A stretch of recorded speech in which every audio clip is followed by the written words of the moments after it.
የአውሮፓ ታላላቅ ክለቦችን የተመለከተ ወቅታዊና ዕለታዊ ጥንቅሮችን ለእናንተ ውድ አድማጮቻችን ከምናደርስበት የዩቲዩብ ቻናላችን የመረጃ ሰዓታችን ላይ ትገኛላችሁ። ለዚህም ሰዓት በርከት ያሉ ጥንቅሮችን ይዘን መጥተናል። እስከ ፕሮግራማችን ፍጻሜ ቆዩን። ውድ ቤተሰቦቻችን ዛሬ በዝውውር መስኮቱ ላይ ትልልቅ መረጃዎችን ያገኘንበት ቀን ነው። ሊጎች ሊጀመሩ በጣት የሚቆጠሩ ያህል ቀናቶች ብቻ ሲቀሩት ክለቦች እነማንን አስፈረሙ፣ ድርድሮችስ እንዴት ያሉ ናቸው የሚለው እናነሳለን። በተለይም በአውሮፓ ሀያላን ክለቦች ወቅታዊ መረጃዎችን ስናነሳ በዝውውር ጉዳይ ማድሪድ ሲጠበቅ ባርሴሎና የደረሰው ሰው አነጋጋሪነት እንደቀጠለ ነበረ። ለዚህ መረጃ እናካፍላችኋለን። በተለይም የሮድሪ ዝውውር ባርሴሎና ከሆነ በኋላ በሪያል ማድሪድ በኩል ምን እየተባለ እንደሆነ እንነግራችኋለን። ከሰሞኑ የአንድ ተጫዋች ጉዳይ መነጋገር ሆኗል። ክለቡን በጋራ ስምነት ስለለቀቀው አንድ ኮከብ ተጫዋች እንነግራችኋለን። በአጫጭር ስፖርታዊ መረጃዎቻችን አብራችሁን ስትቆዩ ከምትከታተሉት ውስጥ ነው። በተወዳጁ የእንግሊዝ ፕሪሚየር ሊግ የመረጃ ሰዓታችን ከዙር ጋር አያይዘን ሰፊ መረጃዎችን እናካፍላችኋለን። የተጠናቀቀ ዝውውር አለ በፕሪሚየር ሊግ፣ የትኛው ክለብ እንደሆነ እንነግራችኋለን። ከፕሪሚየር ሊጉም ወደ ሳውዲ አረቢያ የሚደረገውን ጉዞ እናነሳለን። ማንቸስተር ሲቲ አማካይ ጉዳይን በተመለከተ ተጨማሪ ጥንቅር እናጋራችኋለን። ሲቲ ቤት አዳዲስ ጉዳዮችን ሰምተናል። ቼልሲ ወሳኝ ተጫዋቹን ኮንትራት በይፋ አራዝሟል። የቡድኑ ቁልፍን ተጫዋች አንድ ሰው ለየት ባለ መንገድ ያደንቋል። ዛሬ ኮንትራቱን ፈርሟል። ከዛ ውጪ ከቼልሲ የሚወጡ ተጫዋቾችን በተመለከተና ስለ ቡድኑ አጠቃላይ ዕለታዊ ወቅታዊ መረጃ እናካፍላችኋለን። አንቶኒ ኢራኦላ ባለፉት 5 ሲዝኖች ከ40 በታች ጨዋታን ያለመሩ አሰልጣኝ ናቸው በሊቨርፑል። እሳቸው እናነሳለን። በቡድኑ ኮንትራቱን ሊያራዝም ድርድር እየተደረገ ያለውን ተጫዋች፣ ከቡድኑ የሚለቀውን ተጫዋችም ያያይዘን በሊቨርፑል በኩል እናነሳለን። ወቅታዊ የሚጠበቁ ሁነቶች አሉ በዝውውር ጉዳይ ላይ። ከዚህ ጋር አያይዘንም ሰበር መረጃዎችን እንደዚሁ እናካፍላችኋለን። አርሰናል በጣም ወሳኝ ዝውውር ሊጨርስ ከጫፍ ደርሷል። በእርግጥ ሲጠበቅ ነበር። የአርሰናል ደጋፊዎች ትልቅ ሰበር መረጃ ያለን።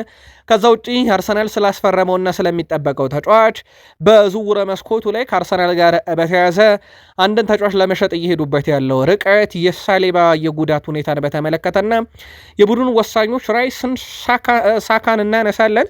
በአርሰናል በኩል ሰፋ ያለ የቡድን ዜና ይዘናል። ማንቸስተር ዩናይትድ ከመጋረጃ ጀርባ የሚሰራው ነገር ተጠናቋል። ወደ ዝውውር ተመልሷል። ማንቸስተር ዩናይትድ የሚያስፈርመው ባሌባን በተመለከተ ሰፊ መረጃ ይዘን መተናል። ለመሆኑ ባሌባ ዩናይትድን እንዴት ነው የሚያግዘው? በቀጣይ በሰበር እናስቃኛችኋለን። የብሩኖን ድርድርና ብሩኖ ማን ነው የሚለውን በጣም በአስገራሚ መረጃ እናካፍላችኋለን። የቡድኑ ወሳኝና ቁልፍ ተጫዋቾችና ዩናይትድ በጣም አስገራሚውን ነገር እንነግራችኋለን። ለዩናይትድ ደጋፊ ለየት ያለም ጥንቅር ይዘናል። ላይክ ካረጋችሁን በቂ ነው። ሀሳብ አስተያየት አለን ካላችሁም ልታጋሩን ትችላላችሁ። እስከ ፕሮግራማችን ፍጻሜ አብራችሁን ቆዩን። ከሰሞኑ የሮድሪ ዝውውር አነጋጋሪነቱ እንደቀጠለ ነው። ማድሪድ ሲጠበቅ ባርሴሎና ደረሰ። የሪያል ማድሪዱ አሰልጣኝ ሆዜ ሞሪኒሆ ከሮድሪ ጋር በተደጋጋሚ ተነጋግረው እንደነበረ ገልጸዋል። ስለ ዝውውሩ አለመሳካት ያነሱት ሞሪኒዮ ሮድሪን ብዙ ጊዜ አነጋግሬዋለሁ፣ ሪያል ማድሪድም ትልቅ ክፍያ አቅርቦለታል ብለዋል። ነገር ግን እሱ ጥርጣሬዎች ነበሩት። የእሱ ጥርጣሬ እኔንም እንድጠራጠር አድርጎኛል ይላሉ ሞሪኒዮ። እሱ የተለየ ተጫዋች ነው፣ አግባብ ባለው መልኩ አነጋግሮናል ያሉት ሞሪኒዮ፣ ነገር ግን ሪያል ማድሪድ ሌላ ደረጃ ላይ ነው ያለው፣ ሁለት የሚያስብ ተጫዋች እኛ አንፈልግም ብለዋል። አክለውም ሪያል ማድሪድ ከደወለልህ ምላሽ መቼ እንደመጣ ትፈልጋላችሁ ብቻ ነው መሆን ያለበት እንጂ ሽቆ ያሳውቃችኋለው ላስብበት ከሆነ ግን አይቻልም ብለዋል ሞሪኒዮ። እና ማድሪድ ያልመጣው ላስብበት ስላለን ነው ብለዋል። በኋላ ማስቦበት ባርሴሎና ደርሷል። ከዚህ ጀርባ ግን የፔፕ ጋርዲዮላ እጅ ያለበት የሚለው ነገር ያው ይፋ ይደረጋል ተብሎ ባይጠበቅም በርካታ ቅርበት ያላቸው ምንጮች ግን እንዲህ አይነት መረጃን እያጋሩ ነው። ጆዜ ሞሪኒዮ ይልቁንስ በቡድናቸው እንደ ቬኒሲየስ ጁኒየር ያለ ተጫዋች ማቆየት ትልቅ አጋጣሚ እንደፈጠረላቸውም ተናግረዋል። በጀማል ሙሲያላ በኩል ከሰሞኑ የተፈጠረው ነገር ይታወቃል። በቃል ስፖርት ዩቲዩብ ቻናልም በመረጃ ሰዓታችን አካፍለናችሁ ነበረ። ሙሲያላ የገጠመው የሚጥል በሽታ ከጭንቅላት ነርቭ ችግር ጋር በተገናኘ የመጣ መሆኑንና በቀላሉ እንደሚታከምም አስረድቷል። ጀማል ሙሲያላ የገጠመው የጤና እክል በድንገት ለጥቂት ደቂቃዎች ራሱን መቆጣጠር እንዳይችል የሚያደርግ መሆኑም ታውቋል። በዚህም ህመም የተጠቃ ሰው ለደቂቃዎች እይታው በአንድ ነገር ላይ ብቻ የሚገደብ ሲሆን በአካባቢው ላለ ሰው ምላሽ መስጠትም ይሳነዋል። ህመሙ ሕክምና ያለው ሲሆን በአብዛኛው ተጠቂዎች ላይ የተፈጠረው ክስተት መቆጣጠር የሚያስችል መድኃኒትም እንዳለው ተረጋግጧል። ነገር ግን የሕክምና ሁኔታ በህመሙ መንስኤና የነርቭ ችግሩ ላይ ላይ የተመረኮዘ እንደሆነ የሕክምና ባለሙያዎች ይናገራሉ። ህመሙ ለከፋ ችግር የሚያጋለጥ ቢሆንም በተደጋጋሚ ከተከሰተ ትኩረት ሊያሳጣና በአደገኛ ሁኔታ ላይ ከተከሰተ ለአደጋ የሚያጋልጣል ይላሉ የጤና ባለሙያዎች። የዚህ አይነት ህመም ያጋጠመው ሰው በቀጥታ ከስፖርት ለመራቅ ይገደዳል ማለት ግን አይደለም። ውሳኔ የሚወሰነው የህክምና ምርመራው ክስተቱ ሲያጋጥም በሚቆጣጠርበት መንገድና በስፖርቱ ያለው አደጋ ታይቶ ነው ተብሏል። ይሁን እንጂ ጀማል ሙሲያላ በባለሙያዎች ክትትል እየተደረገለትና የነርቫ ሐኪሞች መጫወት እንዲቀጥል እንደሚፈቅዱለትም ይጠበቃል። ይህንም ተከትሎ ጀማል ሙሲያላ አደጋ ላይ እንዳልሆነና ከእግር ኳስ ሊርቅ ይችላል የሚል ትልቅ ስጋት እንደሌለ ተጠቁሟል። መረጃው እንግዲህ በዚህ ህክምና ላይ ካለ ተቋምም የተገኘ ጭምር ነው። በነገራችን ላይ ኢንተርናሽናል ሊግ ኤጀንሲ ኤፒለፕሲ የተባለ ተቋምም ይሄን መረጃ አረጋግጦታል። ከዚህ ጋር በተያያዘ ጀማል ሙሲያላ ተጨማሪ ህክምናዎች እንደሚደረጉለትና በቅርቡ ወደ ሜዳ ይመለሳል ተብሎ ይጠበቃል። የፈረንሳዩ ክለብ ሞናኮ ከፖል ላቤሌ ፖግባ ጋር ያለውን ኮንትራት በጋራ ስምምነት ማቋረጣቸውን ይፋ አድርገዋል። ከሰሞኑ ፖል ላቤሌ ፖግባ ብቻውን እንደቀረ የሚያሳይ ምስል ካጋራ በኋላ መልቀቁ አይቀሬ እንደሆነ የተረጋገጠ ነበረ። ፖል ላቤሌ ፖግባ በክለቡ 1 ዓመት ቢቆይም ተደጋጋሚ ጉዳቶች ምክንያት ግን ጨዋታ ማድረግ አልቻለም። ፈረንሳዊ አማካኝ ፖል ላቤሌ ፖግባ በክለቡ 6 ጨዋታ ነው ማድረግ እየቻለውም። ፖግባ ከቀናት በፊት ልምምር ላይ አዲስ ጉዳት ማስተናገዱን ተከትሎ ክለቡን ለማቋረጥ ጠይቆ እንደነበረ የሚዘነጋ አይደለም። ከዚህ ጋርም በተያያዘ ፖል ላቤሌ ፖግባ በክለቡ የቀረበውን ጥያቄ በመቀበል ኮንትራቱን እንግዲህ አቋርጦላቸዋል። አሁን ፖል ላቤሌ ፖግባ በቀጣይ ወዴት ያመራል የሚለውም በትልቁ ይጠበቃል። የፈላጊ ችግር ላይ ገጥሞ ይችላል በሳውዲና በአሜሪካ ሜጀር ሊግ ሶከር የሚሉ መረጃዎች እየወጡ ነው። ግን ትልቁ ችግር አሁን የፖግባ ብቃት ጉዳይ አይደለም። ፖግባ በጉዳት ምክንያት እስካልተጫወተ ድረስ ሌሎችስ ክለቦች በምን ዋስትና ያስፈርሙታል የሚለው ግን ትልቁ ጥያቄ ነው። ለማንኛውም ለፖግባ ግን በጣም አሳዛኙ አጋጣሚ ነው። ውድ ቤተሰቦቻችን ከሁለተኛው የዩቲዩብ ገጻችን ወቅታዊ የዝውውር መረጃዎችን እያካፈልናችሁ እንገኛለን። እስከ ፕሮግራማችን ፍጻሜ ከኛ ጋር ቆዩ። ላይክ፣ ሰብስክራይብ፣ ሼር ስለምታደርጉንም እጅግ አድርገን እናመሰግናለን። ሀሳብ አስተያየታችሁንም እንደ ሁልጊዜው ታጋሩናላችሁ። ለዚህም አመስጋኞች ነን። በሁለተኛው ዩቲዩብ ገጻችን ከተወዳጁ የእንግሊዝ ፕሪሚየር ሊግ ከዝውውር ጋር በተያያዘ በፕሪሚየር ሊግ እናውቀዋለን 15-16 በፈረንጆች ከሌስተር ሲቲ ጋር የፕሪሚየር ሊግ ሻምፒዮን የሆነው ጄሚ ቫርዲ በ11 ተከታታይ ፕሪሚየር ሊግ ግብ የማስቆጠር ባለ ሪከርዱ ሰው ዳግም የእንግሊዙን ክለብ ሊቀላቀል ይችላል እየተባለ ነው። አምና በፕሪሚየር ሊግ ሲሳተፍ የነበረው ዌስትሃም ዩናይትድ ዘንድሮ የሻምፒዮንሺፕ ክለብ እንደሆነ ይታወቃልና በቀጣይነት ከክሮሜንሴ ጋር በነፃ የሚለያየውንና በዝውውር መስኮቱ ላይ ከበርካታ ክለቦች ጋር እየተነጋገረ የሚገኘውን ጄሚ ቫርዲ ለማስፈረም ፍላጎት እንዳላቸው ተረጋግጧል። ውይይቶች ተደርገዋል። በነገራችን ላይ ሳኦ ፓውሎም ይህን ተጫዋች የግላቸው ለማድረግ ከሰሞኑ ድርድር ላይ ነበሩ። ምናልባት ቫርዲ ወደሚያውቀው እንግሊዝ ዳግም ሊመለስ ይችላል ተብሎ ይጠበቃል።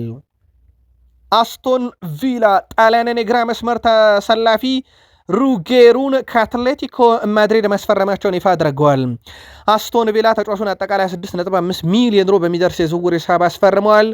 ሩጌሪ በአትሌቲኮ ማድሪድ በነበረው የ1 ዓመት ቆይታ 47 ጨዋታ ሲያደርግ 7 ለግብ የሆኑ ኳሶችን አመቻችቷል። በሌላ መረጃ አስቶን ቪላ ለኦሌ ዋትኪንስ ዝውውር ከአል ሂላል 45 ሚሊዮን ዩሮ እንደቀረበለት ተረጋግጧል። ኦሌ ዋትኪንስ ወደ ሳውዲ አረቢያ ለማምራት ፈቃደኛ መሆኑም እየተነገረ ይገኛል። ኦሌ ዋትኪንስ በግሉ ፈቃደኛ ይሆን እንጂ በአስቶን ቪላ በኩል እስካሁን በቀረበላቸው ሂሳብ ላይ ግን ፈቃደኛ ያልሆኑም ንግግሮች፣ ውይይቶች እንደቀጠሉ ግን አረጋግጠናል። ኦሌ ዋትኪንስ የሚለቅ ከሆነ ያለምንም ጥርጥር ተተኪ ሆኖ በቪላ ቤት ይደርሳል ተብሎ የሚጠበቀው የቼልሲው አጥቂ ኒኮላስ ጃክሰን ነው። ከዚህ ጋር በተያያዘ ተጨማሪ መረጃዎችን በተከታታይ መረጃ ሰዓታችን እንዲሁ የምናካፍላችሁም ይሆናል። ሲቲ ቤት የአማካኝ ክፍሉን ማጠናከር አሁን ግዴታ ነው። ማንቸስተር ሲቲ በአማካኝ ክፍሉ ላይ ቁልፉን ሰው ሮድሪን አጥቷል። ታይጃኒ ራይንደርስን ለቋል። አሁን ደግሞ ኒኮ ጎንዛሌዝን እየተደራደረበት እንደሆነ ይታወቃል ከኒካስል ዩናይትድ ጋር። በቀጣይ ቡድኑ የአማካኝ ክፍሉ ለማጠናከር አዮ ቡዋዲ በቀጣይ ወደ ቡድኑ ይመጣል ተብሎ ሲጠበቅ፣ ሌላ ግን በትልቅ ደረጃ ልምድ ያለውን ተጫዋች በማምጣት ሂደት ላይ ኤንዞ ፈርናንዴዝ በዝውውር ሂሳብ ከቼልሲ ጋር አልተስማሙም። አሁን እየተጠበቀ ያለው የበርንማውዙ አሌክስ ስኮት ነው። ማንቸስተር ሲቲዎች የአሌክስ ስኮትን ሁኔታ መከታተል ጀምረዋል። በርንማውዞች ተጫዋቹን ለመሸጥ ፈቃደኛ ባይሆኑም እንደሚቀርብላቸው ገንዘብ ተመርኩዘው ግን ተጫዋቹን ሊለቁት እንደሚችሉ ይታወቃል። ቼልሲ እስከ 64 ሚሊዮን ፓውንድ የዝውውር ሂሳብ አቅርቦ ውድቅ እንደተደረገበት የሚዘነጋ አይደለም። ከዚህ ጋር በተያያዘ ታዲያ በዝውውር መስኮቱ ላይ ማንቸስተር ሲቲዎች ከዚህ የተሻለ የዝውውር ሂሳብን ግን ይዘው ይቀርባሉ ተብሎ ይጠበቃል። በዝውውር መስኮቱ የመጨረሻዎቹ ሳምንታት ላይ ሲቲ ማንን በአማካይ ቦታ ላይ ያመጣል የሚለው ግን ትልቁ አጀንዳ ሆኖ ቀጥሏል። ዦ ፔድሮ በይፋ ከቼልሲ ጋር እስከ ሰኔ 2032 የሚያቆየውን አዲስ ኮንትራት በዛሬው ዕለት ተፈራርሟል። ቼልሲ ሁሉንም የወረቀት ስራዎች አጽድቋል። ዦ ፔድሮም በቼልሲ ቤት ይቆያል፣ እንዲሁም ደግሞ ከፍተኛ ደሞዝ ያገኛል። ከ2032 በኋላ ውሉን የማራዘም አማራጭ የሚሰጠዋል ተብሏል። ዦ ፔድሮን በረጅም ጊዜ ፕሮጀክታቸው ውስጥ እንዳስፈላጊ ተጫዋችም ይመለከቱታል ተብሏል። ባርሴሎና ከተጫዋቹ ጋር በተያያዘ መረጃ ቢጠይቅም ከአንድ ወር በፊት ቼልሲ ማይነካውም ማይተካውም ለድርድር የማናቀርበውም ተጫዋቻችን ነው ካሉ በኋላ በቼልሲ እንደሚቆይም ታውቆ ነበረ። ከዚህ ጋር በተያያዘ የቀድሞ የፕሪሚየር ሊግ ሌጀንድ ማይክል ኦውን እኔ በ9 ቁጥር የዦ ፔድሮ አድናቂ ነኝ፣ የሚያደርጋቸው ነገሮች ፍጹም ይለያሉ ብሏል። ይህ ተጫዋች በተለይም ከጥቂት ዓመታት በፊት በብራይተን እያለ ማንቸስተር ዩናይትድ የሚያስፈርመው ይመስለኝ ነበረ ብሏል። በዋትፎርድም እያለ ተመልክቼው ነበረ። ምን አይነት አስደናቂ ተጫዋች እንደሆነ ያኔ የማይቻለው ይህ ተጫዋች በበርካታ ክለቦች ቢፈለግም አሁን በቼልሲ ይገኛል ያለው ማይክል ኦዌን በጣም ከምወደው ተጫዋች ግን አንዱ ነው ብሏል። ለምን በዓለም ዋንጫ ቀረ ግን የሚል አሁን ብራዚላዊ ቢኖር የሚገርም አይሆንም። ፔድሮ ኔቶ አሁንም ከበርካታ ክለቦች እየተፈለገ ይገኛል። አሊላል ዋነኛ ቅዱ ነው። ቶትንሃም የፔድሮ ኔቶ ፈላጊ ነው። ቶትንሃም ግን እዚህ ዝውውር ላይ የሚሳተፈው የሳቪኖ ጉዳይ ካልተሳካ ነው። ፔድሮ ኔቶ በቅርብ ቀናት ውስጥ በተለይም በዝውውር መስኮቱ አልሂላል በአማራጭ ያዘው፣ ቶትንሃም በአማራጭ ይዞታል። እነዚሁም ማንቸስተር ሲቲም ስለ ተጫዋቹ መረጃ አሰባስቧል። አርሰናል ስለ ተጫዋቹ መረጃ ጠይቋል ማርቲኔሊን ለመተካት። ይህ ሁሉ በርካታ ፈላጊዎች ያሉት ፔድሮ ኔቶ በቼልሲ በኩል ከ100 ሚሊዮን ፓውንድ በላይ ያወጣልናል ብለው ከሰሞኑ ዋጋ መለጠፋቸውን ተከትሎ ግን ክለቦች እንቅስቃሴ ማድረግ አቁመዋል። ምናልባት በትልቁ ጥያቄ ያቀርባል ተብሎ የሚታሰበው አልሂላል ነው። ለድርድር ግን ቼልሲ ክፍት ይሆናል ተብሎ ይጠበቃል። በቀጣይ የውድድር ዓመት በርካታ ተጫዋቾችን የያዘው ቼልሲ በዣቪ አሎንሶ ግን ከ25 የማይበልጡ ተጫዋቾች ይዞ ፕሪሚየር ሊጉን ይጀምራል ተብሎ ይጠበቃል። ከዚህ ጋር በተያዘ ፊት መስመር 9 ቁጥር አጥቂዎች ሁለቱ 100% መቀነሳቸው እየተነገረ ይገኛል። በቀጣይ በቼልሲ 9 ቁጥር ቦታ ላይ ዳኒ ዌልቤክ፣ ኢማኑኤል ሜጋ እና ቁጥር አንዱ ሰው ሆኖ ደግሞ በቡድኑ ይጫወታል ተብሎ የሚታሰበው ዦ ፔድሮ ነው። ዛሬ ኮንትራቱን የፈረመው ማለት ነው እስከ 2032። ስለዚህ በቼልሲ የፊት መስመር አጥቂ ቦታ ላይ ኒኮላስ ጃክሰን እና እንደዚሁም ደግሞ ሌላኛው አጥቂ ሊያም ዴላፕ በቀጣይ ውድድር ዓመት የማንመለከታቸው ሲሆን ወጣቱ ከባርሴሎና ያመጡትም ጉዌ በዚህ ዝርዝር ውስጥ የለምና በቀጣይነት ቼልሲን በቋሚነት ይለቃል ተብሎም ይጠበቃሉ ወይ ደግሞ በውሰት የመልቀቅ ዕድላቸው ሰፊ ነው ተብሏል። በቼልሲ በኩል ምንም ጥርጥር የለውም። አሁን ከዦ ፔድሮ ግራና ቀኝ የሚሰለፉት ማናቸው የሚለው ትልቁ የቤት ስራ ይሆናል ማለት ነው። በሊቨርፑል በኩል በአዲስ አሰልጣኝ ስር ሲዝኑን ይጀምራሉ። እሁድ ነው ጨዋታውን የሚያደርገው ሊቨርፑል ከኒካስል ዩናይትድ ጋር። የፕሪሚየር ሊግ የመክፈቻ ጨዋታውን ከኒካስል ጋር የሚያደርገው ሊቨርፑል በአንዶኒ ኤራኦላ ይመራል። በነገራችን ላይ አንዶኒ ኤራኦላ በእግር ኳስ አሰልጣኝነት ታሪካቸው ከ45 ጨዋታ በላይ መርተው አያውቁም። እሳቸው በአንድ የውድድር ዓመት ላይ ዘንድሮ የተረጋገጠ 48 ጨዋታ በሊቨርፑል ይጠብቃቸዋል። 38 የፕሪሚየር ሊግ ጨዋታ፣ 2 የኤፍኤ ካፕ እና የካራቦ ካፕ፣ 8 የአውሮፓ ሻምፒዮንስ ሊግ የተረጋገጡ ናቸው። ያልፉበት ጨዋታ ደግሞ ተመርኩዞ ወይም እንደ ጥሎ ማለፍ ጨዋታዎቹ ተመርኩዞ ደግሞ የጨዋታው ቁጥር ከፍ ሊል ይችላል። እሳቸው በርከት ያሉ ጨዋታዎችን የተጫወቱት ሪዮ ቫይካኖ 2021-22 ላይ 45 ጨዋታ የመሩበት ነው። እንግሊዝ ከመጡ በኋላ በበርንማውዝ 44 ጨዋታን 43 ጨዋታ እና ባለፈው የተጠናቀቀ የውድድር ዓመት ደግሞ 40 የተረጋገጡ ጨዋታዎችን የመሩ አሰልጣኝ ናቸው። አንቶኒ ኤራኦላ የእግር ኳስ ፍልስፍናቸው ሞር ከክሎፕ ይቀርባል ተብለው ሊቨርፑል ቤት ደርሰዋል። እንዲህ አይነት ታሪክ ያላቸው ሰው ሊቨርፑልን ልክ አርኔ ስሎት የመጀመሪያ ዓመት መጥተው ሻምፒዮን እንዳደረጉት እኚህ ሰው ሻምፒዮን ያደርጉታል የሚለው በቀጣይ በትልቁ የሚጠበቅ ይሆናል። ከሊቨርፑል ዝውውር ጋር በተያያዘ ደግሞ የሚጠበቁ እውነቶች አሉ። ሪዮ ንጉማ አዲሱ ላይ የሚደረጉ ውይይቶች ተጠናክሮ ቀጥለዋል። ሊቨርፑል 18 ዓመት ሲሞላው አዲስ የረጅም ጊዜ ኮንትራት ሊያስፈርመው እንዳቀደ ይታወቃል። በነገራችን ላይ ይህን ተጫዋች ለመውሰድ አሁንም ባየር ሙኒክ በዝርዝር ውስጥ አካቶት እንዳለ ይታወቃል። ነገር ግን ሊቨርፑሎች ለገበያና እንደማያቀርቡትና እንደማይደራደሩበት አስታውቀው ነበረ። ሊቨርፑሎች ይልቁንስ ተጫዋቹን ፕሮፌሽናል ኮንትራት ለማራዘም ይህን ወር መጨረሻ ብቻ እየጠበቁ እንደሆነ ይታወቃል። ድርድሩ ተጠናክሮ ቀጥሏል። አንድ አድማጫችን ግን ሪዮ ንጉማ በጣም ድሪብል አብዝቷል የሚል የግል ምልከታውን ከሰሞኑ አድርሶ ነበረ። በዛ ቦታ ላይ መጫወት አይችልም ወይ በሚል ላቀረብነው ጥያቄ በሊቨርፑል በኩል ለማንኛውም ድርድሩ ተጠናክሮ መቀጠሉን አረጋግጠናል። ሌላው በዝውውር መስኮቱ ላይ ሌቫንቴ አፌኒ ንዱኬን ማስፈረሙን ይፋ አድርጓል። በሊቨርፑል በኩል በጣም ሲጠበቁ ከነበሩ ታዳጊ ተጫዋቾች አንዱ ነው አፌኒ ንዱኬ። የውድድር ዘመኑን በውሰት በላሊጋው ክለብ ሌቫንቴ ነው የሚያሳልፈው። ከዛ በኋላ ግን ተመልሶ ወደ ሊቨርፑል እንደዚሁ የሚመጣ ይሆናል። በቀጣይ ውድድር ዓመት የሊቨርፑልም አካል እንደዚሁ ይሆናል ተብሏል። ሰበር መረጃ ያለን አርሰናል ቤት የሰሜን ለንደኑ ክለብ አርሰናል የአስቶን ቪላውን ተከላካይ ኤዜሪ ኮንሳን ለማስፈረም ወደ መጨረሻው ምዕራፍ መሸጋገሩን ይፋ አድርጓል። የ28 ዓመቱ ተከላካይ ኤዜሪ ኮንሳ በክረምት የዝውውር መስኮት የአርሰናል የመጀመሪያ ኢላማ ሆኖ ቆይቶም ነበረ። አሁን ላይ መድፈኞቹ ተጫዋቹን ወደ ስብስባቸው ለመቀላቀል የመጨረሻውን ስራ እየሰሩ መሆኑን ይፋ አድርገዋል። በተጫዋቹ ዝውውር ሂሳብ ዙሪያ ከስምምነት ለመድረስ በሁለቱ ክለቦች ባለቤቶች ደረጃም ንግግር መደረጉን ዘ አትሌቲክ አረጋግጧል። ስለዚህ ሊቨርፑል በቀጣይ ውድድር ዓመት የዜሪ ኮንሳን በተከላካይ ቦታ ላይ ያጫውታል ማለት ነው። ይሄ የመጨረሻ ምዕራፍ ላይ ደርሷል። በነገራችን ለውድ ቤተሰቦቻችን 28 ዓመቱ ነው። በአርሰናል የዝውውር እቅድ ውስጥ ከፍተኛ ግምትም የተሰጠው ነው። የመጨረሻ ምዕራፍ መድረሱን ታማኝ የዜና ምንጮች ፋብሪዚዮ ሮማኖ፣ ስካይ ስፖርት፣ ዘ አትሌቲክ አረጋግጦታል። ስለዚህ በሚቀጥሉት 48 ሰዓታት ውስጥም አርሰናል የኢዜሪ ኮንሳን ዝውውር አጠናቆ ይፋ ያደርጋል ተብሏል። በዝውውር መስኮቱ ላይ አርሰናል የሚጠበቀው የሜዳ ክፍል አንዱ የግራ ክንፍ አጥቂ ነው። አሁን ክርስቶስ ዞሊስ እየተጫወተበት ያለው ማርቲኔሊ ለገበያ የቀረበበት። በነገራችን ላይ አዲሱ ፈራሚ ክርስቶስ ዞሊስ ባለፈው በተጠናቀቀ የውድድር ዓመት በአውሮፓ 10 ሊጎች ካየን ክርስቶስ ዞሊስን ያክል አሲስት ያደረገ የለም። 23 አለው። በአውሮፓ 5 ታላላቅ ሊጎች ያው የማንቸስተር ዩናይትዱ ብሩኖ በ21 ይመራል፣ ወይም ከፍተኛውን ይዞ ያጠናቀቀው በአውሮፓ 5 ታላላቅ ሊግ ብሩኖ ነው። 10ሩን ካካተትን ግን ክርስቶስ ዞሊስ ይካተትበትና 23 አለውና ከብሩኖም በላይ ያደርገዋል። በተለይ ቆመ ኳስ ላይ ያለው ብቃት ፍጹም የተለየ ነው። ባለፉት 19 ተከታታይ ጨዋታ ላይ በግብ በቀጥታ የተሳተፈ ተጫዋች ነው። አርሰናል ከመጣበት ጊዜ እግሩን ከረገጠ ጊዜ ጀምሮ በግብ አስተዋጽኦ ላይ ስሙ እንደተመዘገበ የሚዘነጋ አይደለም። አዲሱ ፈራሚ ክርስቶስ ዞሊስ እንዴት አገኛችሁ? ታጋሩን። ይህን ቦታ ለማጠናከር ያው አርሰናል የኬኔን ያልዲዝን ጉዳይ በተመለከተም አሁንም ጥረቶችን እያደረጉ ይገኛሉ።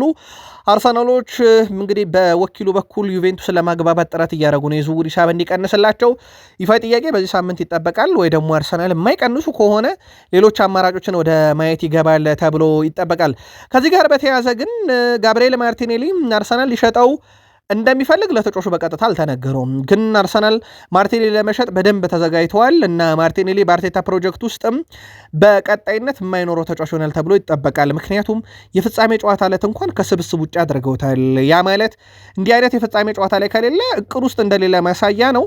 የአርሰናል ታማኝ ምንጮችም በማርቲኔሊ የተፈጠረ ብቻ እንዳልሆነ በመጥቀስ ከዚህ በፊትም አንዳንድ ትልቅ ተጫዋቾች እንዲህ አይነት ነገር ይገጥማቸዋል እና ጋብርኤል ማርቲኔሊ አይቀሬው ከአርሰናል ስንብቱ የሆነ ተጫዋች ሆኗል። ለማንኛውም አርሰናል ትልቅ የተባለ የዝውውር ሂሳብ እየተጠባበቀበት እንደሆነ ይታወቃል። ሳሊባ የለም። ኢዜሪ ኮንሳ እሱን እንደሚተካ ቢያንስ አርሰናል በ24 ሰዓት ውስጥ ዝውውሩን እንደሚያጠናቀቅ አረጋግጠናል። የሳሊባን ተተኪ ማለት ነው። ሳሊባ የለም ማለት ግን ምንም ችግር እንደማይፈጠር ተስፋ አደርጋለሁ ይላሉ ሚኬል አርቴታ። ቡድኑ ከአንድ ወይም ከሁለት ተጫዋቾች ጥገኛ እንዳልሆነ ያውቃለሁ ብሏል። እሳቸው ባለፈው ዓመት ሆነ ከዚህ በፊት በነበሩ ጊዜያቶች 5 እና 6 ተጫዋቾች በጉዳት ቢወጡም ቡድኑ ጥሩ አፈጻጸም ያሳይቷል። ዋና ዓላማችን በአንድ ወይም በሁለት ተጫዋቾች ላይ መመርኮዝ ሳይሆን እንደ አጠቃላይ ቡድን ነው እየገነባን ያለ ነው ብሏልና ባለፉት ጥቂት ዓመታትም ጉዳት ፈትኖናል። ግን ቡድኑ ጥሩ አፈጻጸም ሲያሳይ የነበረው በአንድ ተጫዋች የተንጠለጠለ ቡድን ስላልገነባን ነው ሲሉ ተደምጠዋል።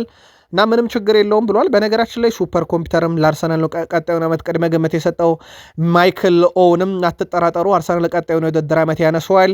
ሌሎች ክለቦችን ማሰብ ይከብደኛል፣ ግን እስከ 85 ነጥብ ሰብስቦ አርሰናል ሻምፒዮን እንደሚሆን ጠብቁ እያለ ነው። ቡድኑ በጣም የተደራጀ ነው። ከግብ ጠባቂው እስከ አጥቂው በተለይ የመከላከል ክፍሉ ጥንካሬ ቀጣይም ዓመት ሻምፒዮን ያደረገዋል ሲል የግል መልከታው እንዲሁም አጋርቷል። ሚኬል አርቴታም አርሰናል ሁልጊዜ እንደሚያስቀድሙና ክለቡ ዋንጫ እንኳን ባያነሳ ከክለቡ ጋር የመቀጠልም ፍላጎት ነበራቸው። በነገራችን ላይ አርሰናል ቤት እሳቸው በተለይም ቡድኑን የአንድነት መንፈሱን በመገንባት ሂደት ላይ ትልቁን ስራ ሰርተዋል። በአርቴታ በኩል ቡድኑ ባለፉት 22 ዓመታት ያጣውን በራስ መተማመን በመመለስ ሂደት ላይ ትልቁን ስራ የሰሩ ሰው ናቸው። እሳቸው ሌላ የተጠየቁት ጥያቄ ተጫዋቾች ሙሉ የውድድር ዘመን ዝግጁ መሆን አለባቸውም በሚል ጉዳይ ላይ በተለይም ደግሞ በሁለት ተጫዋቾች ዙሪያ ሀሳባቸውን አጋርተዋል። ሳካና ራይስ በቡድን ውስጥ ሚናቸው ትልቅ መሆኑን ያነሱት ሚኬል አርቴታ ተጫዋቾቻችን የሚጠበቅባቸውን ስራ ያለ ችግር እንዲወጡ ማዘጋጀትም የኛ ኃላፊነት ነው ብለዋል።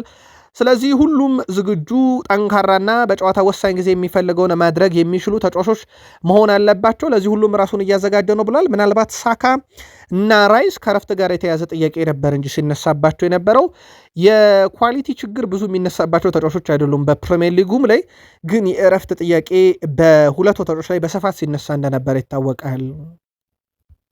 ማንቸስተር ዩናይትድ ከመጋረጃ ጀርባ ሲያደርገው የነበረው ድርድር አሁን አደባባይ ወጥቶ ወደ መጨረሻው ምዕራፍ ደርሷል።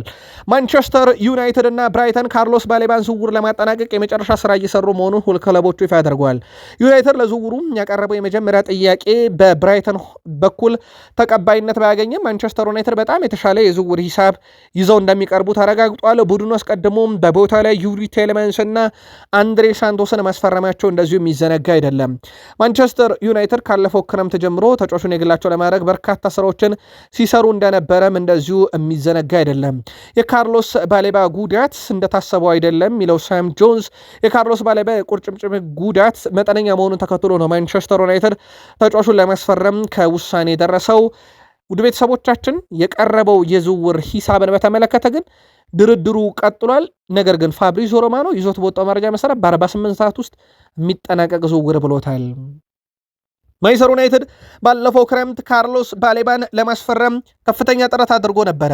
ከዛ ጊዜ በኋላ ካሜሮናዊ አማካይ ካርሎስ ባሌባ በብራይተን በጣም አስቸጋሪ ጊዜን ያሳልፈዋል።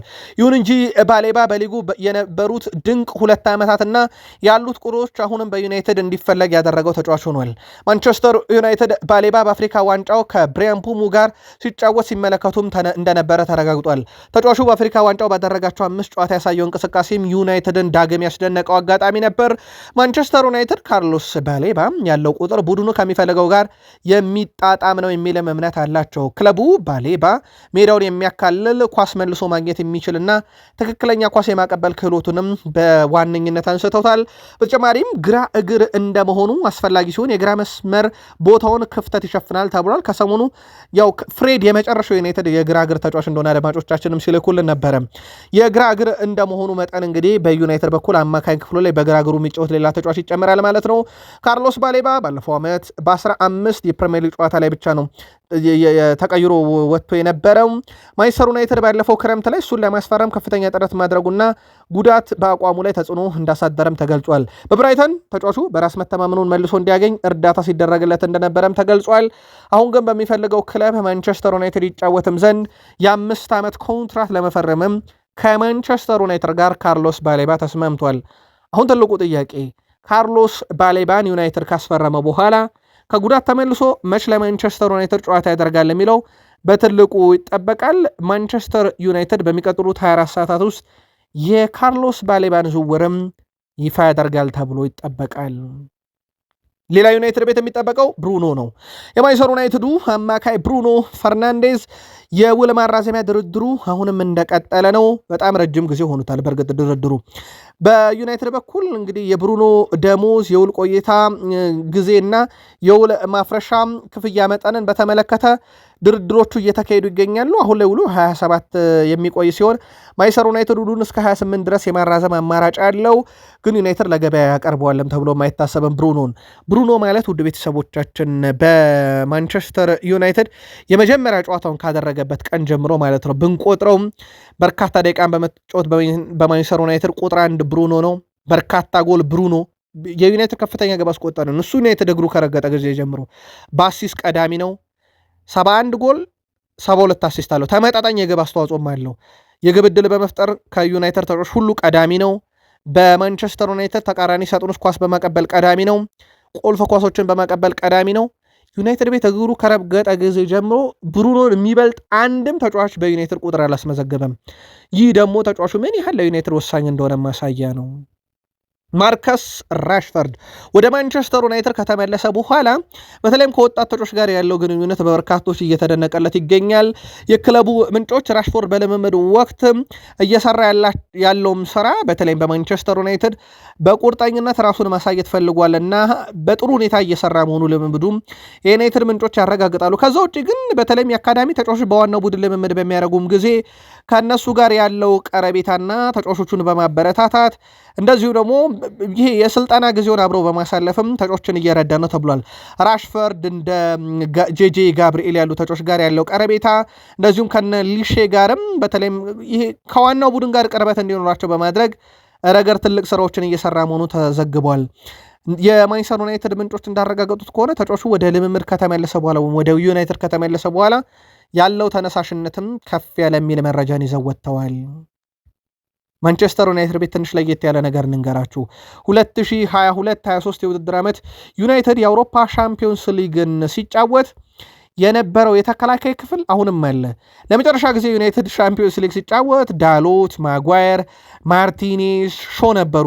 አሁንም እንደምታውቁት ዩናይትድ ቤት ሾ አለ፣ ዳሎት አለ፣ ማርቲኔስ፣ ማጓየር አለ። ምናልባት የተወሰኑ ለውጦች አሉ በተወሰነ የሜዳ ክፍል ላይ ምናልባት ዳሎትን በማዝራዊ ቀይረው ካላጫወቱት በስተቀር ዳሎ አሁንም አለ።